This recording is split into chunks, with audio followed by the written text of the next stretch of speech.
వాడకంలో అనవసరపు ఖర్చులు చేయకుండా భూసారాన్ని కాపాడుకుంటూ అధిక మరియు సుస్థిర దిగుబడులను పొందడానికి భూసార పరీక్షలు ఎంతో ఉపయోగం.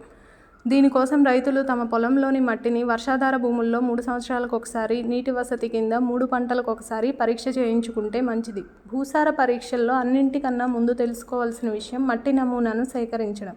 గడ్డి జాతి పంటలైన వరి, జొన్న, మొక్కజొన్న, సజ్జ, చెరకు మొదలగు పంటలకు 15 సెంటీమీటర్ల లోతైన వేరు వ్యవస్థ గల వేరుశెనగ, పత్తి, అపరాలు, కూరగాయలు మొదలగు పంటలకు 30 సెంటీమీటర్ల లోతు వరకు పారతో కానీ ఆగర్తో కానీ గుంట తీసి అందులో పైపొర నుంచి కింద వరకు ఒక పక్కగా మట్టిని సేకరించాలి. ఈ విధంగా 1 ఎకరా పొలంలో 8 నుంచి 10 చోట్ల సేకరించిన మట్టిని ఒక దగ్గర చేర్చి బాగా కలిపి 4 సంభాగాలుగా చేయాలి.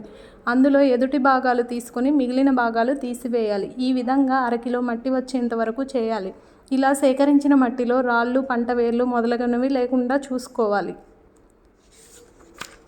ఈ విధంగా సేకరించిన మట్టిని బాగా నీడలో గాలికి ఆరపెట్టిన తరువాత ప్లాస్టిక్ బ్యాగ్లో కానీ గుడ్డ సంచిలో కానీ వేసి ఒక కాగితం పైన రైతు పేరు, సర్వే నంబరు, గ్రామం, మండలం, కావలసిన పరీక్ష, ఇంతకు ముందు వేసిన పంట, దానికి వాడిన ఎరువులు, తదుపరి వేయబోవు పంట మిగిలినవి రాసి సంచిలో వేసి భూసార పరీక్షా కేంద్రానికి పంపాలి.